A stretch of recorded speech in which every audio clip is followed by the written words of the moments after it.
Turn your ear to heaven and hear the noise inside. The sound of angels, oh, the sound of angels' songs, and all this for a king. We could join and sing, all for Christ our King. How constant, how divine, this song of ours will rise.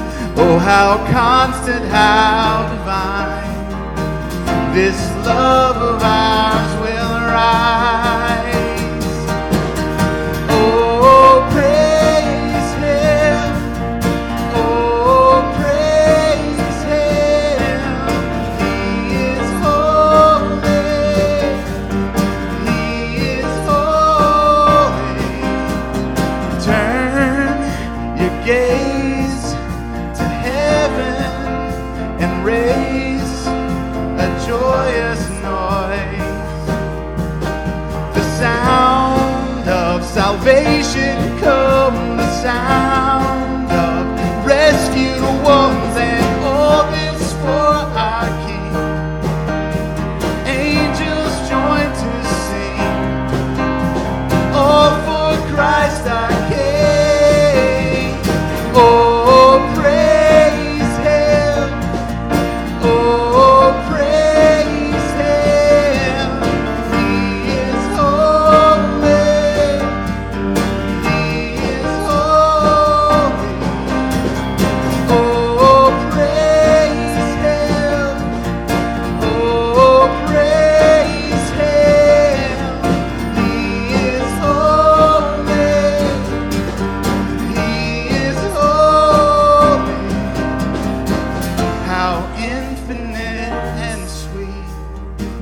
This love so rescuing, oh how infinite and sweet, this great love that has redeemed.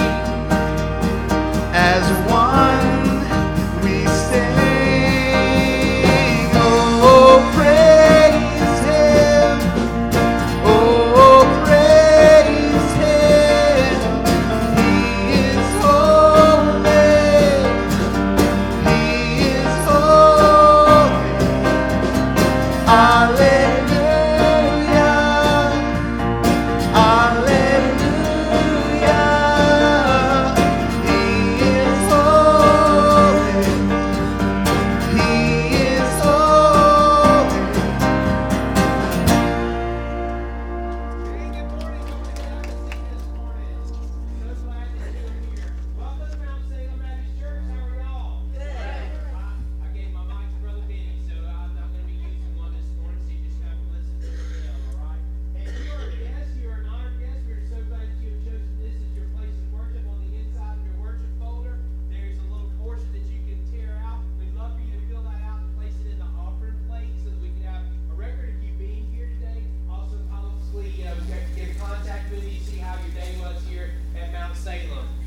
Everything has gone well for you guys. We had a great Sunday school class and stuff this morning. We're looking forward to Brother Benny Rice. He's going to come and share with us missionally a little bit later on this morning and stuff. So we're looking to hear what he has to say. We're so glad that he's here. Give him a big hand.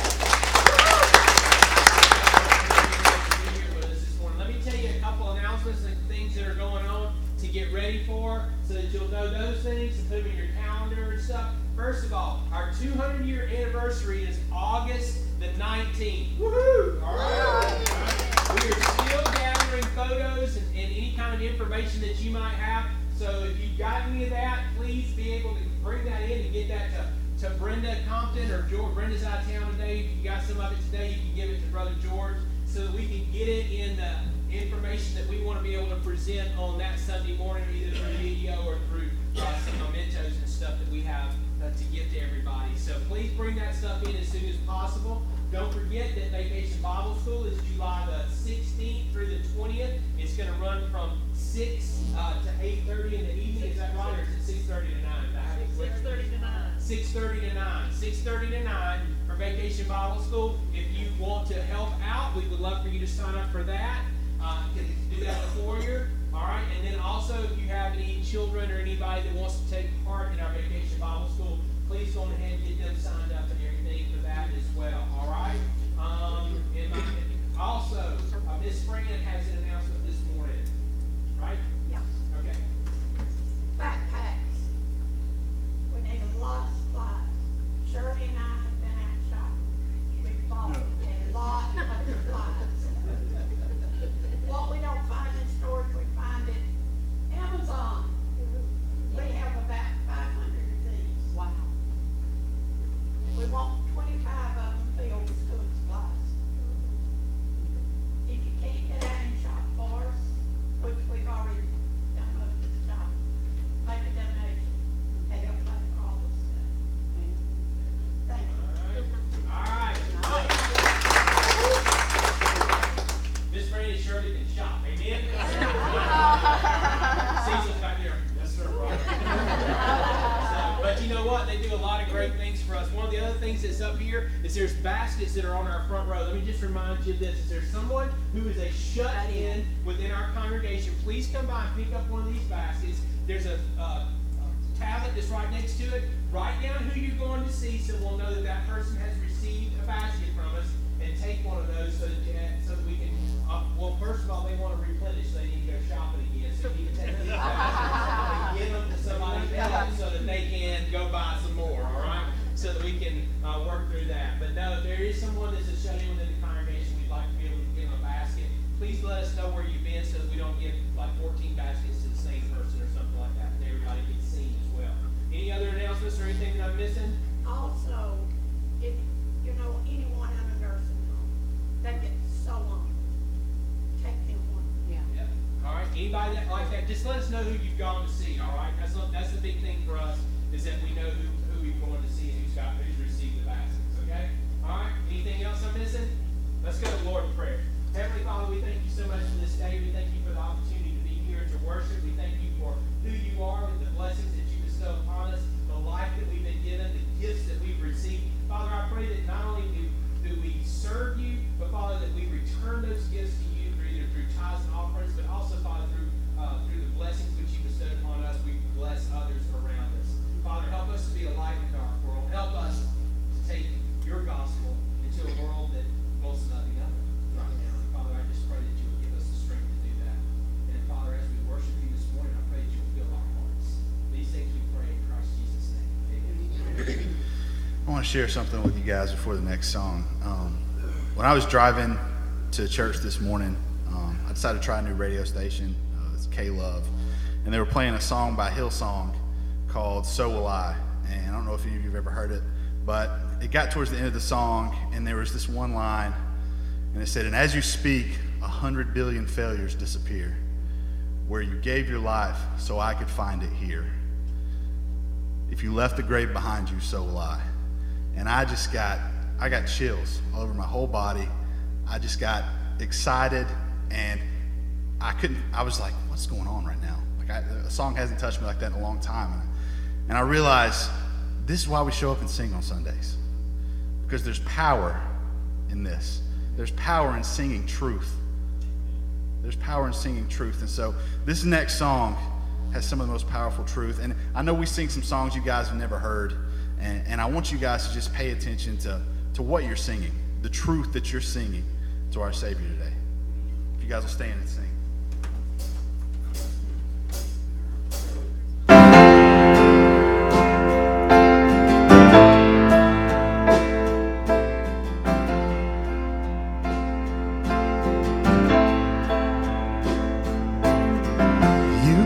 For criminals and every Pharisee, you came for hypocrites, even one like me.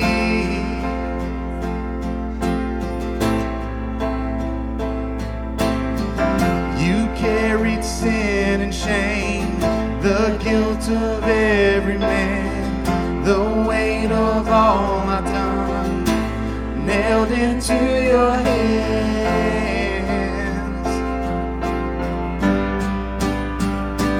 Oh, your love bled for me. Oh, your blood in crimson streams. Oh, your death is hell's defeat.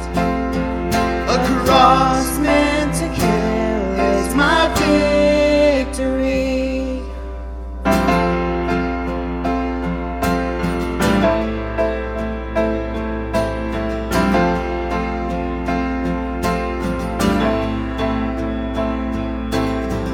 Oh, your amazing grace, I've seen and tasted it.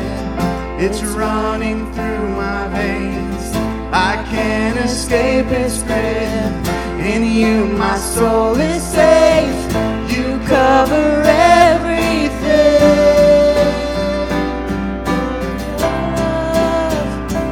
Bled for me. Oh, your blood in crimson streams. Oh, your death is hell's defeat.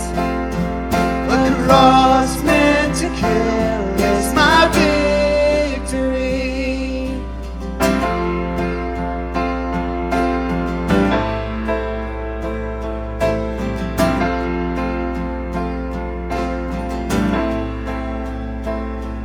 Behold the Lamb of God who takes away our sin, who takes away our sin.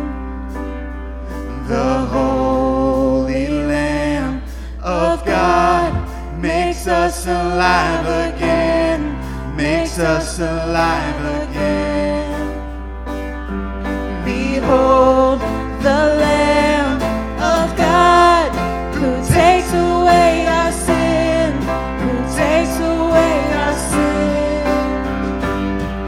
The Holy Lamb of God makes us alive again, makes us alive again. Oh, your love bled for me. Oh, your blood in crimson streams. Oh, your death is hell's defeat. And the cross meant to kill is my victory. Oh, the cross meant to kill is my victory.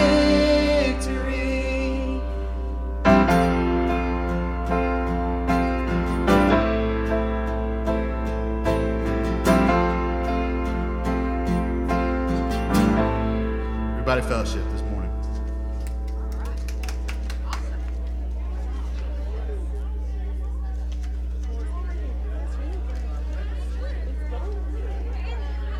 You want me to start now? Y'all are killing me. Thank you. Good morning. Thank you. We're enjoying it. You want me to start playing? Good morning.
All right, church, y'all got one more song in you?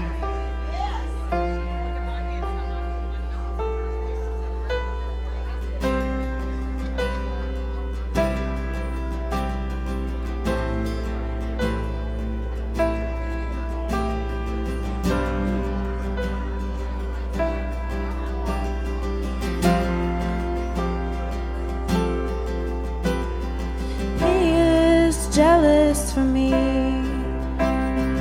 Love's like a hurricane. I am a tree bending beneath the weight of his wind and mercy. When all of a sudden I am unaware of these afflictions eclipsed by glory, and I realize just how beautiful you are and how great your affections are for me. Oh, how he loves us. Oh, oh, how he loves us. How he loves us. Oh.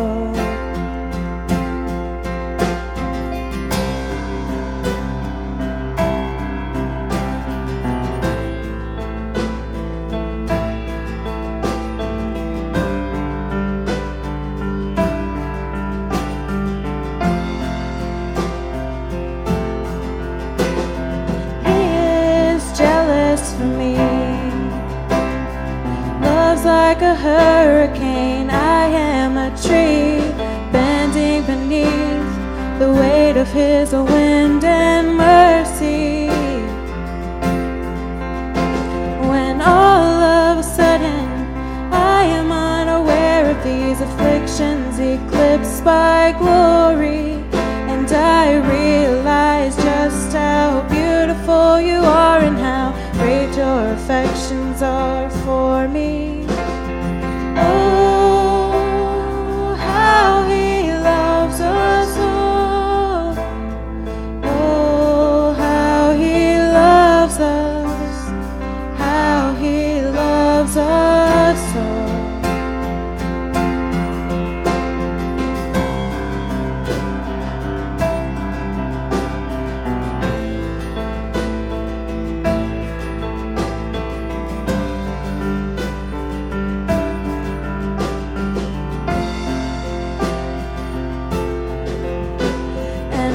His portion, and he is our prize, drawn to redemption by the grace in his eyes. If his grace is an ocean, we're all sinking, and heaven meets earth like an unforeseen kiss, and my heart turns violently inside of my chest. I don't have time to maintain these regrets when I think about the way that he loves us. Oh, how he loves us. Oh, how he loves us. Oh, how he loves. Yeah, he loves us. Oh,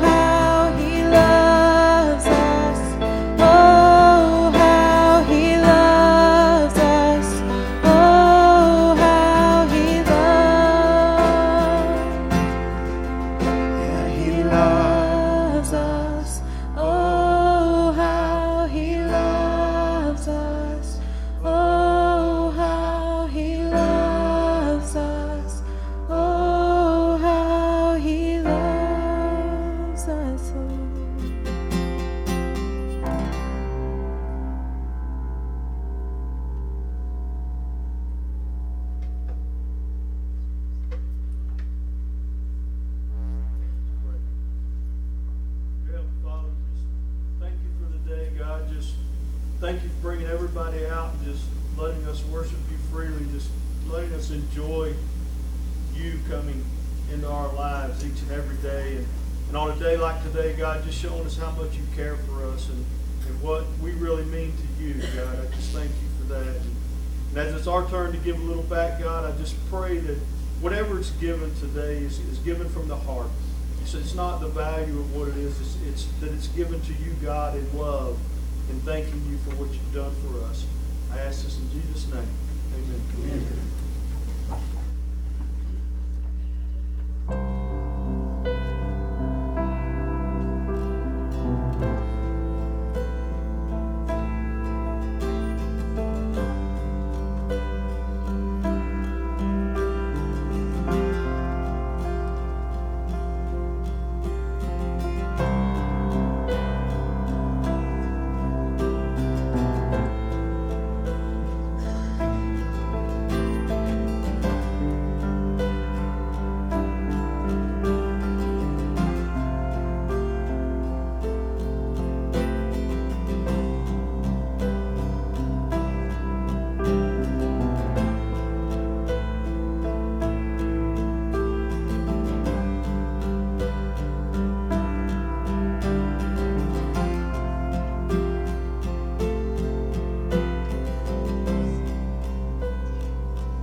Good morning.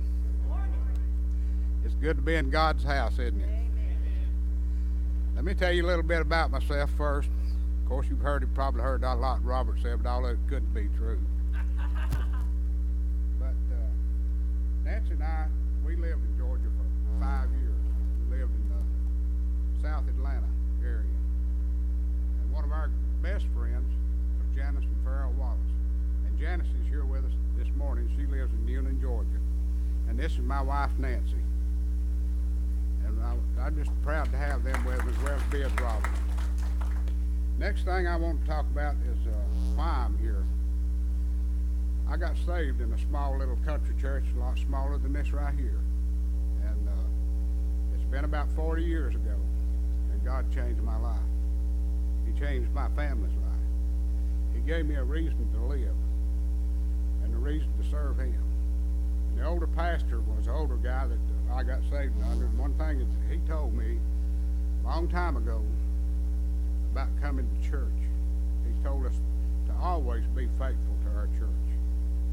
He said, for God's sake, he said, if you're not going to be in church, he said, don't be out in public where people can see you. He said, because they know that your church has something going on and you need to be there. And he said, if you're not going to be in church, he said, stay inside while church is going on so nobody can see you. That's a bad influence on you and your church. So I just encourage people, I know you're here today, but be faithful to your church and faithful to your pastor and support him. I love my pastor. We just got a new pastor. And he's been there about a month and a half. And we was without a pastor for about a year and a half. And he was a younger guy, and both of these guys were young, 57 years old. And Scotty, when he came to our church, he stayed 10 years, but he was just an awesome young pastor. And he got us really involved in missions. And I have been sold out on missions. I came to missions, and back in the 90s, I started doing mission work. And it just changed my life. I enjoyed going on missions and meeting people and doing different things for the Lord where He leads me to go. And first mission trip Nancy and I came on was to Georgia, down in it was they had a flood down in no, that wasn't Macon. It was down below Fort Benning, Albany, Georgia. They had the flood in Albany, Georgia, and I worked for Duke Energy, and I had a crew, and a bunch of my guys wanted to go down there and do some work cleaning out and mucking out places down there. So I called a pastor down there, and he told us where to come to. So I got a bunch of my crew, and Nancy and I went down there, and we've been doing mission work ever since. And I go on several different mission trips a year, and I just got back from Mississippi. We went down there to help rebuild a church, and that we got burned down there. We worked for Mission for Christ, and that's a good organization. They came to our church to help us build a fellowship hall, and they're just a bunch of people that love the Lord and love to get together and fellowship. When I go, I've been going with them several years just to meet them and to get back up with them, just like a homecoming to me, to get to meet all those people again and fellowship and work with them. So it's been great for me. But I've been several mission trips all over the world. I've been in the East, and one mission trip that I went on with back in I think it was 2011. I served in Vietnam for a year.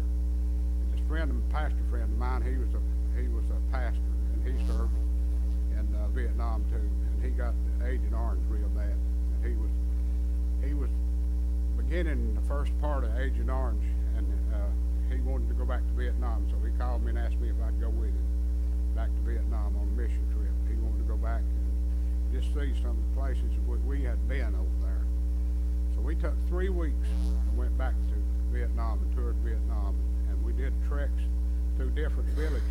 We flew in to Hanoi and went to Hanoi, and we done prayer walks all around the city of Hanoi. And we done that when we got on the train and went to a little town called Safa up on the China border. And we rode that train all night, and the next morning we caught a bus and went down to this small village. And from that village we went out to walking treks. We'd walk through the villages and do prayer walks. And we'd stay in those villages at night. And one of the things, we had some people come there one night, and they came, and this lady had a blanket. And I thought she was carrying a baby in her arm. And you can't mention God's name over there. It's against the law. They don't want to hear it. And she was carrying that, and she just nursing it just like a baby walking around with it. And there's 3 of them, the husband and the wife and their daughter. They had a little small girl with them. And we sat down there one evening to talk with them and to share with them. And they had that, and she just held on to that. And come to find out, she had a Bible. She had her Bible wrapped up in that blanket. And every time there's a little motor scooter or something by that come through the little old village, they'd take that and hide it because they're afraid that they would come and take the Bible away from them. So that's just, and we have more Bibles. I've got, I don't know how many Bibles in my home. And I know every person in here has Bibles, but there's people all over the world that don't have a Bible. In Romania, where we go, it's precious to have a Bible even now. You can't imagine what it's like to not have a Bible and want a Bible.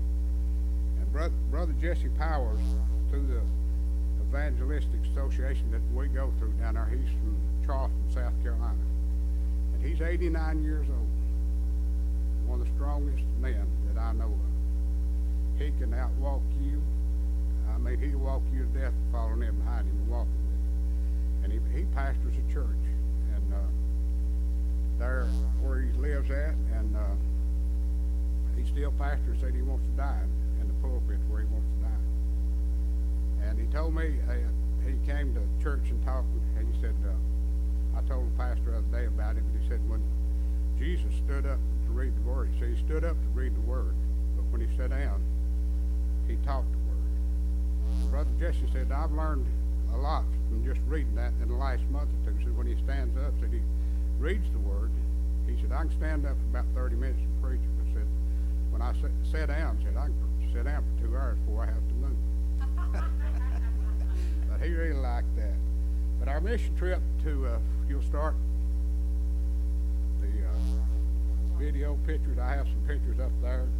But we go every year, a team of us get together. Brother Jesse wants about 15 men, and we're all young. And so we go to Romania every year, and we make our own money. We do that through our church and raise our own money. And it takes he wants to get $1,895 for each person that goes. And our tickets, we leave the 1st of April. And a lot of times our flight round trip will cost anywhere from, last year we got them real cheap for $750 round trip. But most of the time it's anywhere from $1,100 to $1,200. But what we do with that money that we raise, the more money we can save on our tickets, the more money we can give to the building fund that we raise the money. We take enough money to build a church, to raise a church up, to pay for all the material.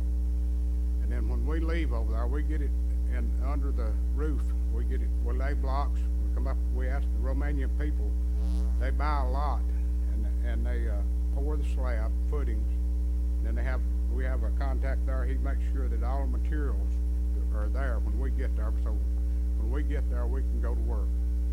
And we lay the blocks, put on the roof, and do all that, and 6 to 8 days, put it in the dry for. So it's just amazing. And some of these pictures, you can see here where they live in these little mud. It's kind of like Mexico there. They've made the mud bricks and stuff, and they live in that. And this last year we went to this little village here. Was one of the poorest villages that I've been in since I've been going. We've been going for 9 years, and I've been there 11. We go and do VBS over there too, Nancy and I do, and we go twice a year. But this was one of the poorest villages that we've been in. So if you just roll that on just a little to the next screen. This is the church after it was finished and we got ready to leave. It's got 3 different roof pitches on it, and we got that up in 6 days. Can't hear me? Well, the preacher put that on me. But now can you hear me? Okay. I'm sorry. But that's just the way we had to leave it complete. And then the Romanian people, like I say, we leave enough money for them when we leave. And we do the inside, and ceiling like this right here, we got the ceiling in it. I wear a hearing aid, so that's hard to stay on a hearing aid, I'm sure. But we have put ceilings up like this in here, and then we put the boards and stuff that we use to pour concrete up in that. And put a styrofoam, 1.5 inches of styrofoam on the ceiling like this right here, and it's about as big as this auditorium here. And on the outside of the building, they put 3.5 inches styrofoam on the outside, and they finished the outside of it with stucco, just about like you see the Ingalls stores and stuff like that. And the walls, interior walls, the blocks that we use are terracotta blocks, and they're about 12 inches wide. So you have a wall that's about 14, 15 inches wide in there. So yeah, you can just scroll through the pictures. My wife's telling me to scroll them. So we was fixing to leave the church there and fly back out after that, but just keep rolling and people can go ahead. That was part of the village there. You look out from the church building there. It's a real farm type community. During communism over there, when the Russians had them under communism for years and years over there, and these people out in these villages don't have nothing like we have here. Their economy is real poor after you leave the bigger cities. And the people don't have nothing to do, nothing, literally nothing to do. And some of them, of course, farm. Most of the families do their own farming. They plant gardens. They can everything that they can and put up in the wintertime, but they still get hungry a lot. And I was telling Janice there, she wanted to know about the countryside over there during Russia's communism over there. They made them cut all the timber and stuff down in that country, and there's very little timber in that country. It's a beautiful, beautiful country. And but everybody heats with firewood, and it's expensive. So they don't have money in the wintertime to buy firewood because there's no place to get firewood. Like if I want a tree on my property, I just go out and cut out a tree and have firewood. But they don't have that. So you can just go ahead and roll them where people see it. That's some of the farm country. They've got that country. They could feed the world if they, from that right there. They could just feed the whole world from that country because all of it's just literally just like that right, that open farm country, and the dirt's just as black as it could be. And this is Jack Baird. He's a EMT that goes with us every year. He's kind of our doctor that tries to keep us well. And this year he was the first one of us that got sick over there. We had to bring him along. That's looking down right out the main road right out in front of the church building there. And that building straight down there is the place that we'd leave the church building and the Romanian women would cook for us. We ate our breakfast there and our noon meal and our dinner meal there. And Florine, the guy that was our contact, his wife, she is over the cooking there, and she makes sure that they do, you know, stuff right, because a lot of times they use their well water, which would make every one of us sick if you used to drink any of their well water. So we use potable water when they cook over there. They make sure that they do that for us over there. And I didn't get sick this time until I got home. All right. And these forms, we have to form corners. When you build a place over there, they put steel all the way down the corners, and they build a lot different than we do. But they form up the corners, and they use one buys to form that corner up. And then after we hand pour all the concrete, mix all that concrete up and pour that and put it up in buckets. And it's a lot of work, but it's a lot of fun too to mingle with the Romanian people. And we use those forms. This is Louis Langford sitting in that chair. He's one of God's miracles. Back in November last year, a drunk driver hit him head on like to kill him. And he was in a coma for 10 days in the hospital. And the doctors, to make a long story short, tried to get his wife to unplug him, said if he lives, he won't never be a thing in the world but a vegetable. And of course, I'm sure that you people were praying because Robert knew about it, and we was all praying for him. And 10 days later, after the doctors told him that his wife to go ahead and unplug him, she told him, so I see the twinkle in his eyes, said he's wanting to say something to me. And right then, she said the doctors backed off the medication they was giving him, and said the next morning he woke up. And doctors checked him out and said, do you know who you are? And he said, yeah. I said, I'm Louis Langford. And asked his wife, said, well, asked him, said, who's this lady here? She said, that's my wife, and asked him his birthday and all that, and he knew all that. And after that, he went to rehab for 2 weeks and come home. He had this arm broke, he had both legs broke, his ankle broke, he had a 4-inch plate in his head there where it bursted his skull, had it cleaned out. And doctors, first time he went to the doctors, he said, I got a trip to Romania the 1st of April. Said, can I go? The doctor said, I don't see no reason why you can't. So we took him to Romania, and we told him he's asleep there, and he's got, if you look down his leg there, he's got a crutch over there, and I took that crutch and put it under his arm to keep him falling out of that church. But he's a super guy. Everybody just loves him, and he's a great encouragement for me and to see prayer answered. He is actually God answered prayer through him right there. So, and this guy here, he's carrying a lamb. I told Janice, she about cried when I told her the story about the lamb. But over on Easter, their Easter is after our Easter. A week after our Easter, and they slaughter lambs over there, and they cook them and eat them. Well, they wanted us to have fresh lamb, so they took that little lamb there and slaughtered it. And I told Janice that that lamb, they had a bunch of them in a little old cage out there, maybe a 4x6 cage, and had their feet or legs tied together. And they cried, and them things cried the whole time. Well, he went out there and picked that thing up, and it never cried and never said another word. They brought him out there and slaughtered him and all, and he never said nothing. That just blowed my mind, him to do that. About killed Janice. Well, that's my first time with just doing stuff like that. And the guy behind, he is the pastor, Romanian pastor over there. It was his church that we was building. And he said he'd been praying for 20 years for a church in that village. And Brother Ray Talley, he was our interim pastor, and while we was without a pastor. And he raised enough, biggest part of the money for it through his contact. And he said, I want them folks to have a church over there. So Brother Ray raised the biggest part of the money that we went to, about $70,000 what it takes to go over and build a church and do all that, plus what we give. But you can just go ahead and go through that. And these, we've built 9 churches over there. And Elvira, which is way up towards Russia up in there, is one of the first churches that we helped raise up over there. And we have people, one thing that amazed me, we have people coming out of that church to help build the other churches. They travel to help us build the other churches. And some of the people that come now weren't even saved till we got the church built in Elvira. And then every church that we built, we have people coming out of them churches.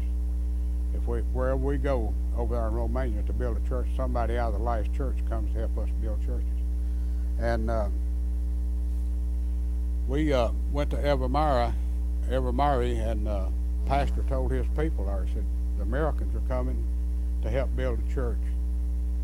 But he said, I want 15 people. So they're bringing 15 men to help build that church. And he said, I want 15 of my people there to help them people build that church. And when we got there, some of the people that were helping us on, you go ahead with the pictures, were just older people. I mean, up in their 80s. We had some lady there was way up in her late 80s. She was carrying those terracotta blocks for us to lay. So they had their people come out and help us in the same way at every church we go, their people come and help us build a church. And it's just amazing for me. And we go, like I say, we go the 1st of April every year. And Brother Jesse hasn't, we hadn't never been on the November trip. But I called Brother Jesse and I said, I want a little information on your November trip, what you do in November. And so this is what he wrote me back and wanted me to read to you for the November trip. Can you still hear me? That ain't much help. The November trip involves in ministry. Said every night we have preaching services in different churches. People are divided into groups of 3, 1 pastor and 2 lay people. The lay people give testimonies, sing and pray, and the pastor will preach. So whoever goes, the pastor go, and he'll send out 2 lay people with him. And most of the time, you go in a Romanian church, if I take Nancy and myself and we go, they want us to give our testimony. So it's important for them to hear your testimony.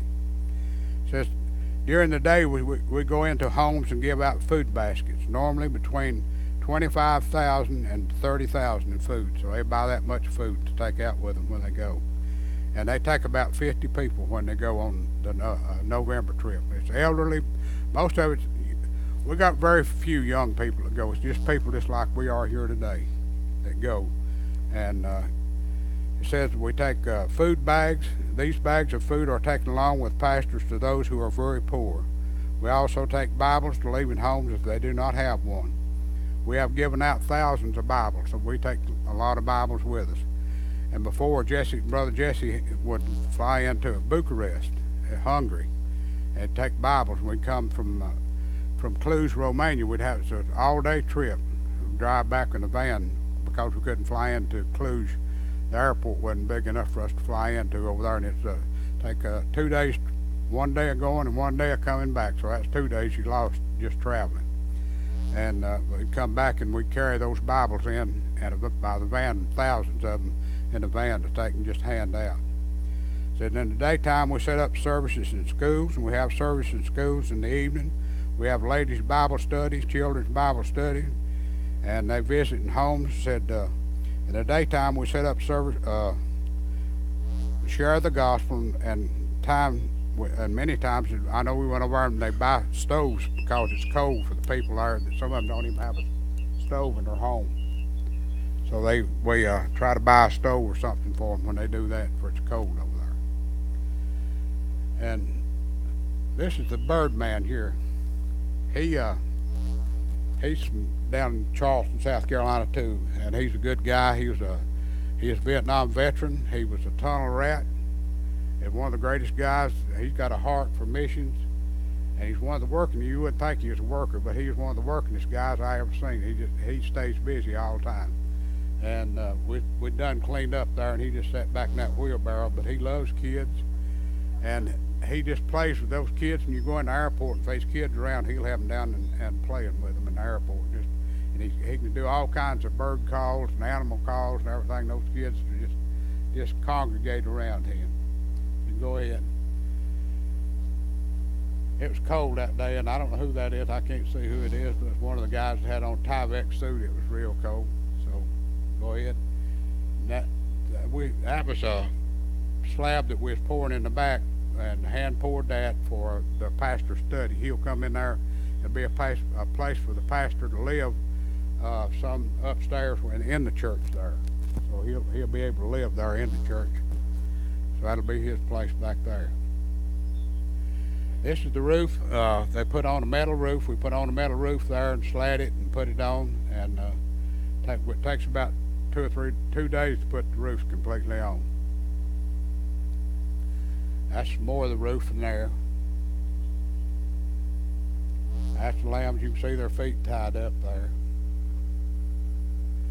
The rafters, these guys build rafters and use just nothing but a chainsaw. So that's amazing. Then there's no crane or nothing to set them up there, so you got to put them up there by hand. They're 4 by 6 beams, all that, and you can they span the whole church just like this right here, so you can imagine what one of them would weigh. It's pretty heavy. That's just another picture of the church. We sent those scaffolds over there. We didn't. We first got over there. They'd use something like a lodgepole pine to build scaffolding out of. So Lewis Langford, he does construction work, and he had all those scaffolding. So we put them in a sea land and sent them over there. And we send clothing. We send all kinds of clothing, and we sent ladders and building scaffolding material over there. Takes about 6 months to get it over there after you ship it out to Charleston. You can see I've got those, how many 6 people carrying them things around to put them up on the roof. That was during the Easter holidays. We came back to Clues there, and we stayed in the hotel there, and their Easter is a lot different from ours. They start celebrating Easter on Friday evening, and the whole town just shuts down. There's nothing going on. There's very little traffic through the town. If you're hungry, you better have some food with you, because there's not going to be no restaurants open. You better have what you want when Easter comes and be ready for that. But it shuts down Friday about noontime and Monday afternoon before things start going again, and they go to church all day long. We would go into one church, to another church, and to another church throughout the whole day on Easter. So it's amazing. That's the city of Clues. From above that, there's right close to 1 million people in that town there, Clues. It's a real, it's part of the Roman road there, part of the Roman wall that's there that they've uncovered in Clues. So it's got a lot of history there. That's just a different view of it.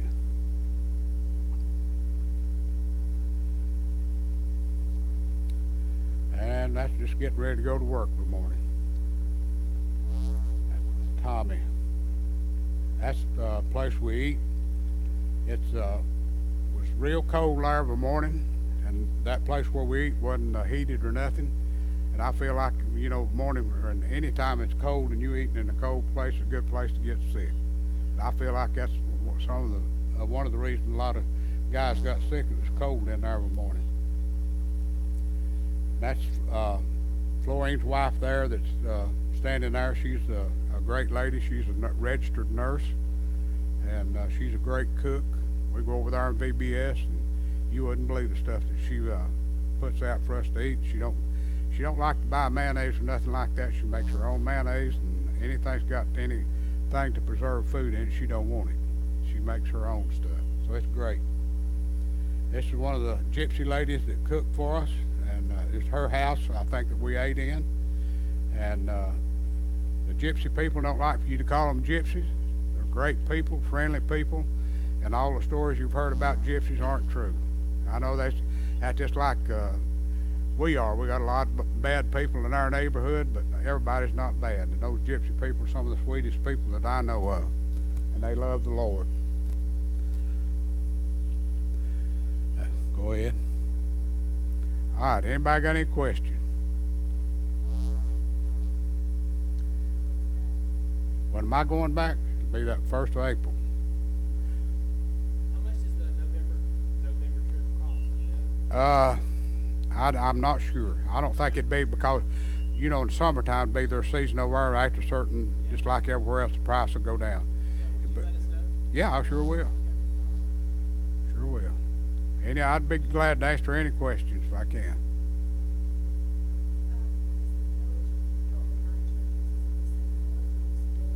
No, it's just villages outside the major city. We built one church in the city of Cluj, was 3 stories high, and Brother Flowery, he's a pastor. He pastors 2 churches there on Sunday, and through the week he pastors 2 different churches.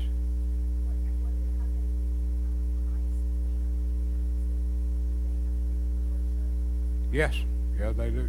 They do have freedom to worship.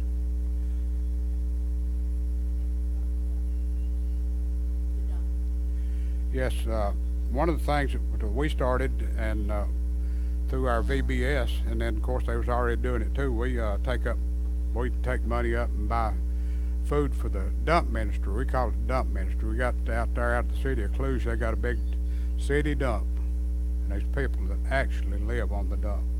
They've raised their families out there, and they don't have, they can't get away from it. I mean, it's like a lot of people in our society get caught up, and they don't have enough to get out of where they're at into the real life situation, go to school. The kids don't go to school, and it's just devastating and heartbreaking to go out there and see those kids and that dump ministry. Now, I have some pictures up here in one of these books about our dump ministry, and be glad if you'd come up and look through that. But we'd buy stuff like food, and make sandwiches and take to them. We'd make 300 sandwiches and take out there and give to the kids, and bags of apples and candy. Of course, every kid loves candy. We'd buy those big chocolate bars like that, and they love that. And it's not expensive, but they don't have the money to buy stuff like that, like we do. So there's a lot we can do to help people in different countries. But people ask me, so why do you go? And I told you one of the reasons we got a lot of mission work in our own communities, in our own churches. I say this: if you don't do missions in your own community and through your own church, you don't need to go abroad to do it. I believe in doing missions wherever I'm at. And one of the things that got me, I'm not bragging, I'm just bragging on God. But Nancy and I this year, we got audited by the state of North Carolina for what we gave to the missions because it was too much. And then through the state of North Carolina, you can give so much through your church to missions. But we actually gave so much that the state of North Carolina wanted to audit us and wanted to see what we was doing with the money, whether we were just doing it to get the taxes off. But we had receipts for everything we did. And I just want to praise the Lord for that, because you can't outgive God. And I don't care what you do, how you do it. The more you do for Him, the more He'll do for you. Any other questions?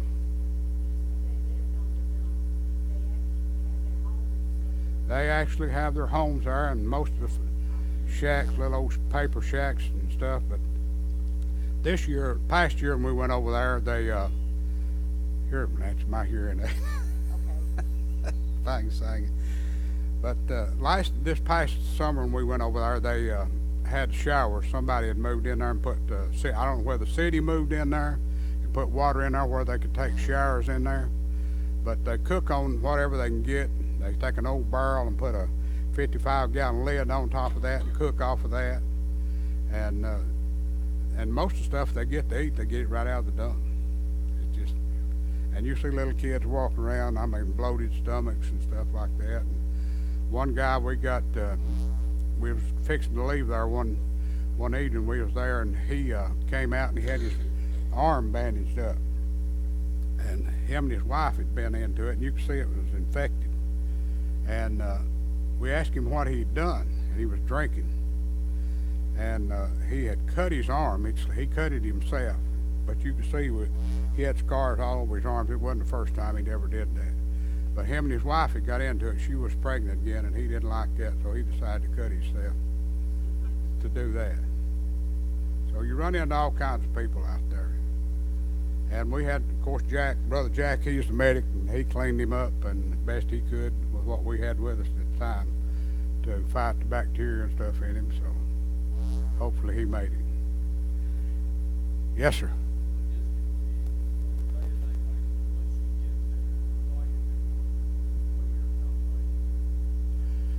Well,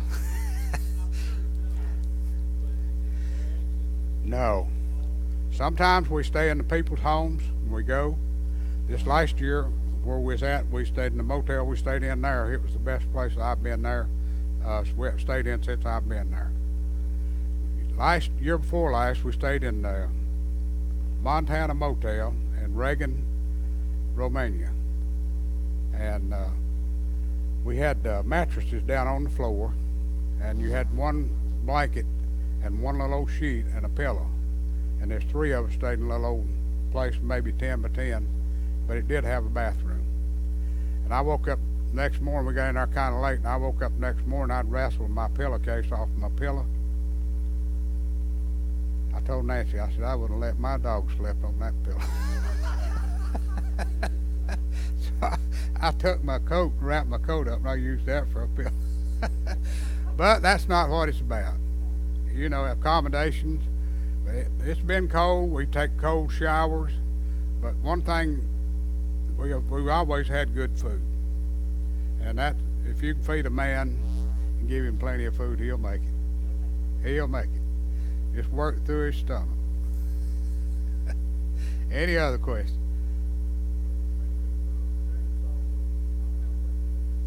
Yeah, they have electricity, but they don't have all. It's 210. If we take one of our skilled saws with us, you have to buy stuff from over there. Of course, over the years we have took stuff over there, and you can buy stuff from the States and take over, but it's all 210 stuff. And this year we've Birdman, he bought a little battery-powered chainsaw from Lowe's, and we took that thing, and that was amazing what that little old saw would do. It really worked well. And that's what they built all that back, cut the boards and all with, because it was so handy to use. It's 40 watt. I bought Nancy one. She was wanting a chainsaw, so I yes, ma'am. No, ma'am. Brother Jesse, first year I went with him, he told us that we go over there and he tells the girls, ladies that want to go, he said, you just put a baseball cap on, said, I won't know whether you're a man or woman, said, I'll give you the same amount of work as I do these others. But it's amazing. But the ladies do go, but more ladies go in the fall of the year. But we have had ladies go with us on the construction team, and it works out. God uses everybody that goes. There's no age limit. Brother Jesse's 89 years old, and the rest of the men that goes are up close to 80 years old. I'm 72, and we've got about 2 or 3 guys younger than I am, but we'd love to have some young men that would go. We'd really love to go. How many people down here was from the Bible school trip to Red Lodge, Montana, out of this church? Miss Virginia, Robert. That was a great mission trip too. We really had a good time in Red Lodge out there, and had a good trip with the Monroe family out there, and done a lot of good work out there. We worked out there and helped the older guy rebuild his outside of his house out there, and it's hard when you leave your own surroundings to go out and witness to people. And we found out that when you go out to witness out there, that get the door slammed in your face a lot of times. And we'd go out just inviting people in our community there where we was at to for VBS.